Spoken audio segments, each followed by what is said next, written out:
வணக்கம். என் பேர் முனைவர் வே. கருப்பராஜ். சேது பாஸ்கரா வேளாண்மை கல்லூரி மற்றும் ஆராய்ச்சி நிறுவனம், கடற்பாசி ஆராய்ச்சி மையத்திலிருந்து வந்திருக்கேன். எங்கள் கல்லூரியில் கடந்த 3 ஆண்டுகளாக கடற்பாசியை கொண்டு வந்து, அதிலிருந்து பல்வேறு வகையான உரங்களை தயாரித்துக் கொண்டிருக்கிறோம். திரவ வடிவான உரம், அ அ ஜெல் வடிவ உரம், குருணை வடிவான உரங்கள், பல்வேறு நிலையில் உரங்கள் தயாரித்து, பல்வேறு வகையான பயிர்களுக்கு நாங்கள் அ அப்ளை பண்ணி அப்ளை பண்றோம். அதுல வரக்கூடிய ரிசல்ட் பார்த்தீங்கன்னா, ரொம்ப பாசிட்டிவா இருக்கு.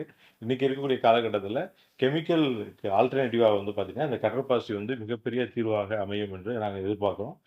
இன்று நடந்த சிம்போசியத்தில் கடற்பாசி சம்பந்தப்பட்ட பயிற்சிகள் பயனாளிகளுக்கு வழங்கப்பட்டது. கடற்பாசியிலிருந்து மேம்படுத்தப்பட்ட உரங்கள் எப்படி தயாரிப்பது? அது இயற்கையான முறையில் பயிர்களுக்கு எப்படி தெளிப்பது? அதில் நடந்த எங்களுடைய ஆராய்ச்சி முடிவுகளை பகிர்ந்து கொண்டோம். விவசாயிகள் அவங்க மிக பிரயோஜனமாக இருந்து ரொம்ப இதா இருந்து ரொம்ப வியப்புடன் ஆர்வமுடன் கேட்டறிந்தார்கள். வாய்ப்புக்கு மிக்க நன்றி.